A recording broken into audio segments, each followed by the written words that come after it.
My least favorite hotel. But it's also my least favorite hotel and my least favorite town. So that could be why it's my least favorite hotel. But I'm only here a couple of days. Then I'm headed out across the street. It looks like. Dang. I have some pressing decisions to make. Like, am I going to keep this job or just walk out? Because the job's fine. It's actually really professional place. Really like the people. Uh, haven't met the kids yet. Gonna meet them today, actually, for the first time. Um, so everything's great as far as that goes, but I hate this place. There's nowhere to walk. There's nothing to do. It's just industrial wasteland. If I was gonna stay here for like 10 years, I might tough it out because it's changing so much here so quickly. There's so much money coming in. But I'm not going to be here that long. I don't really care about seeing this place get transformed into a nice place. Um, right now, I think I'd rather commute 30 minutes to 1 hour to get out here and work than I would to live here. So, thinking of getting a place back in the city is so much happier. I was down there last night till late with LLM, and uh, yeah, even though she's leaving, I won't have a friend there anymore. Um, just life there is so much higher quality than here. So, pretty sure that's what I'm gonna do. But I can rent a Airbnb out here across the street at Charm City. It's like a new high-rise complex. I don't know, for a week or two probably, and just see what's up. But I kind of already know what's up, which is nothing. There's nothing to do here except drink and play pool and sing karaoke and certain other sleazier activities than that. But yeah, where's my stuff here? I'm looking for my key. Oh, it's probably in the door.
way outside. It's easy to wake up because the sun's so bright and the street vendors are kind of like Taiwan. I can't really tell what they're selling, or even if they're selling, they may be collecting stuff. But they ride around with these loudspeakers and repeat the same phrase on these tinny microphones like Taiwan. So that's comforting. It feels like home. It's sort of just a wake up call for the neighborhood. But yeah, I don't know what their activity is. Trying to cross it up in here. Yeah, what?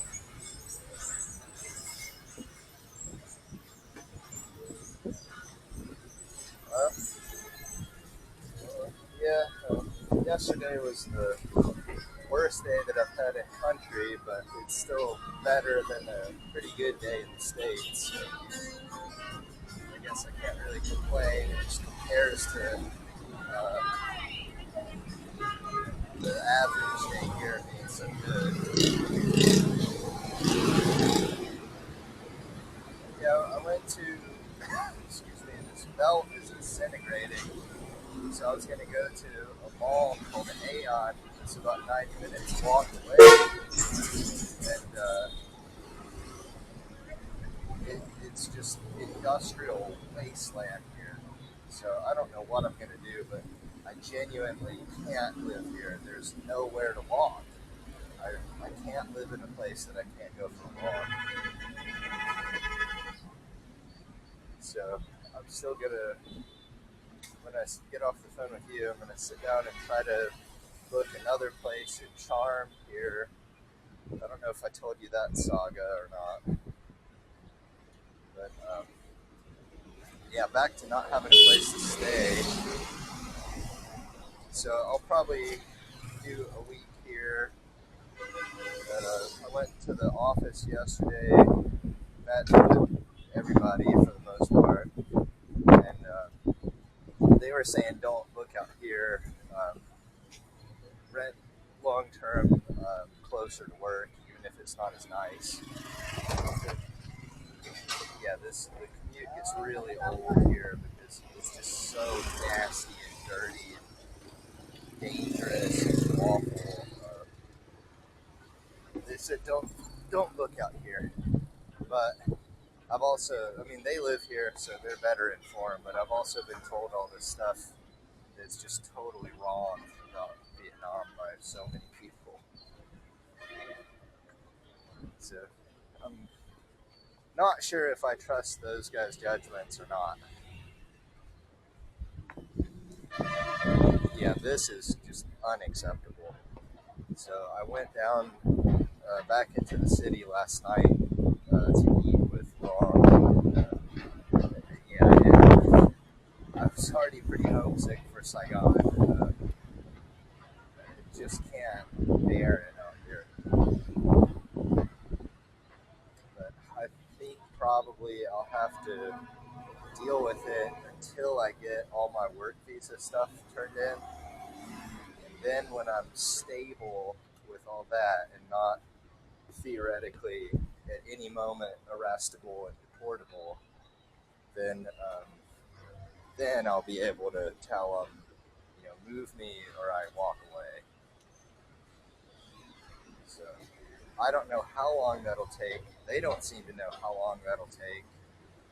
Um, so I don't know how long I'll be here, but there's no reason to tolerate anything. This is, I don't have to compromise at all.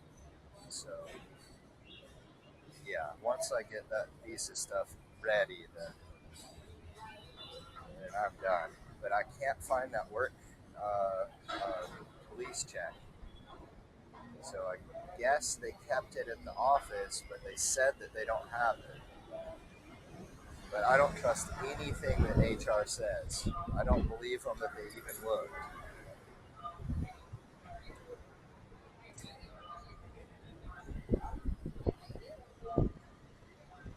Yeah, I don't have them.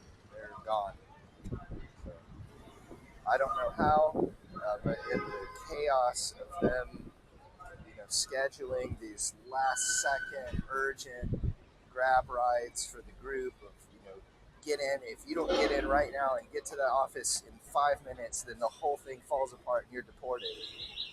So, in all that, I don't know what happened. I don't remember. I was exhausted, just chaos on their end.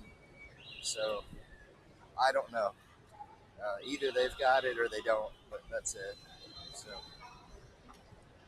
like I say, I thought the school's professional at the center.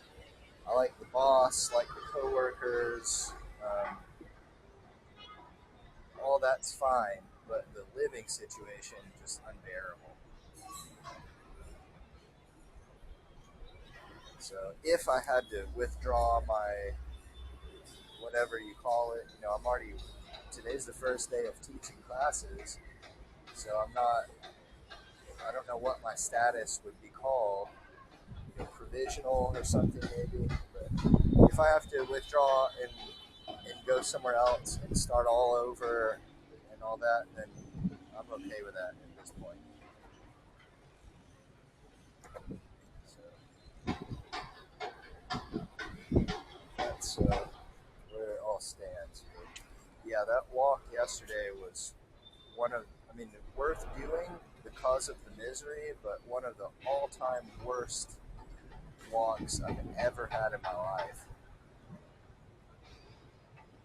Yeah, just the lasting memory of it is the noise and the dust. This concrete dust, like unbelievable, unbelievable, and just filth, just garbage. And yeah, all they call it the Vietnamese Silicon Valley. It's all the tech companies and fab and all that stuff's there. But the warehousing and logistics and stuff for the city are there. So a lot of huge trucks. They don't honk any less frequently than the scooters do, which means just non-stop. And they're so much louder than Western trucks are. Like probably twice as loud.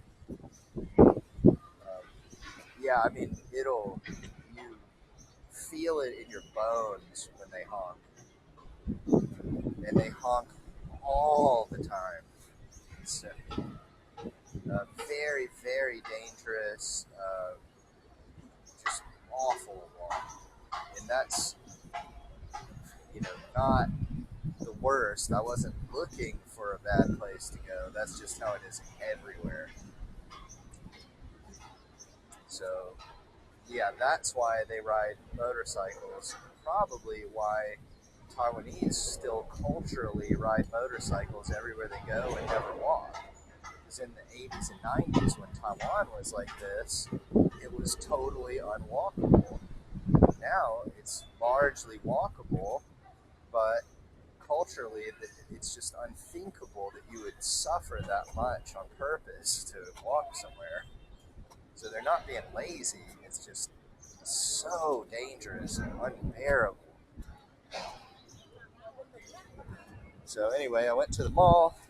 Um, Belts are Western prices at the Western Mall, which I probably should have thought of.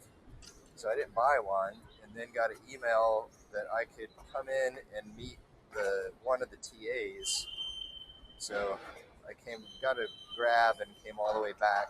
And then since I was already out, I thought, oh well, Long has an exam, so I'll go down there and eat with her after. So that was the day, but it was pretty shitty. I got a cough from that concrete dust. It's just so bad. So I've got to find where to get some kind of masks for stuff like that. But, oh yeah, it's bad. It's like smoking 3 packs of cigarettes or something. Awful. But yeah, I was down there till late and talking to her, showed her Charm City and all the communications I had with the real estate agents and stuff. And she was just livid about it. But she doesn't have a neutral reaction to anything.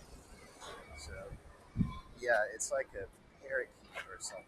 She's very positive, high energy, cheerful person, but yeah, she's got a emotional reaction to everything.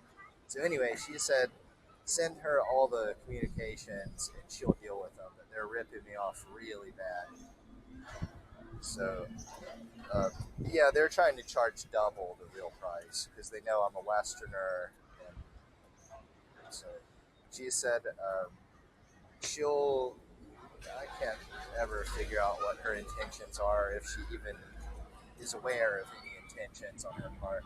But she said, yeah, she'll pretend she's a girlfriend or whatever, and she's negotiating this for me, and then they won't be able to rip me off, and I'll get it at half price. So, um, yeah, I mean, she's the one who was so worried about that drunk American guy that we ran into, and she's the descendant of the Mock dynasty, so she's royalty and acts like it. And she thinks, like when the American guy was missing, she was concerned enough to be not able to talk or do anything else until she found out he's okay, but also not take it on herself to go do it. She wanted me to go do it. So I was delegated. I mean, I would have done it anyway, but it occurred to me afterwards. That's kind of funny that her concern is only extended to the point that she can delegate the task to me.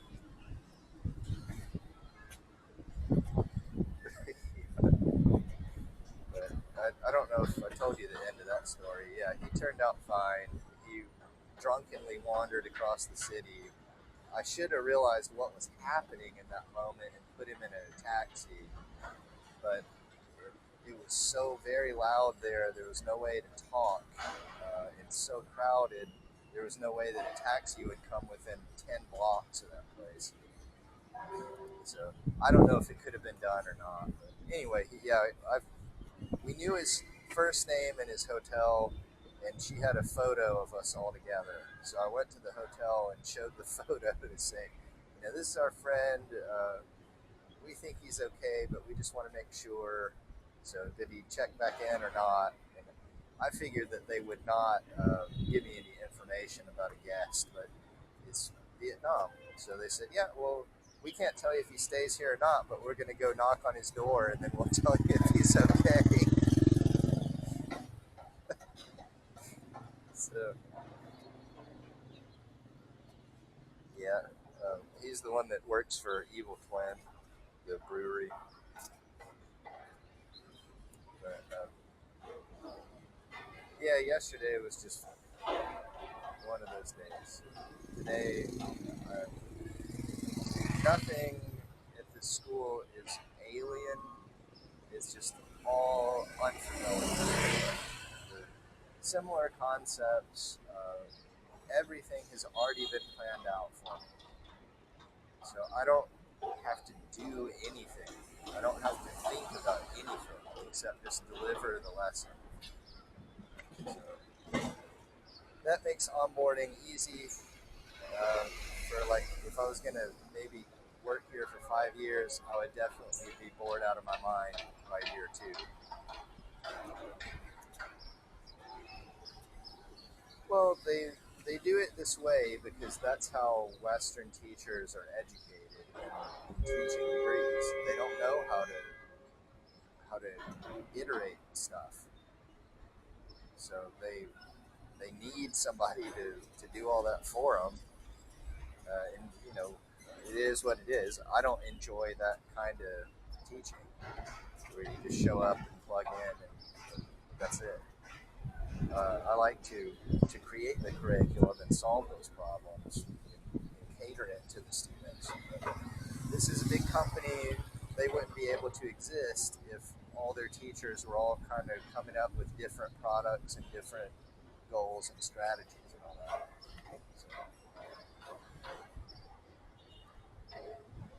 Well, yeah, I mean, it is very noisy here, but I'm at my preferred breakfast zone, which is not quiet, but quieter than over by the hotel. Let me, can you hear me?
Ta còn nợ anh một nụ cười chưa kịp nợ lời yêu rơi lạc giữa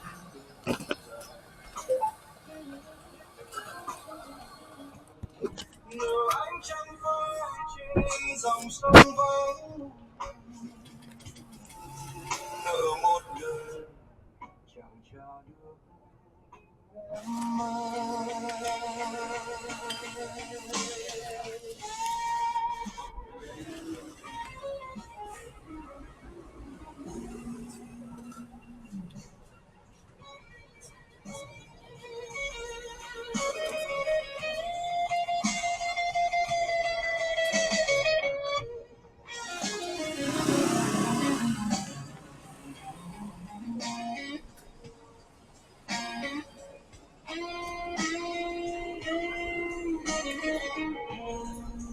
Ta còn nợ mùa thu năm nay nợ lá vàng bay theo gió tàn phai nợ giọt sương trên mi người buốt lạnh nợ đôi môi khép lại chẳng còn đây đêm chờ sáng giọt cà phê đen đắng nghe tim mình vẫn thở những niềm đau cơn mưa xối rửa bao điều hư áo mà lòng ta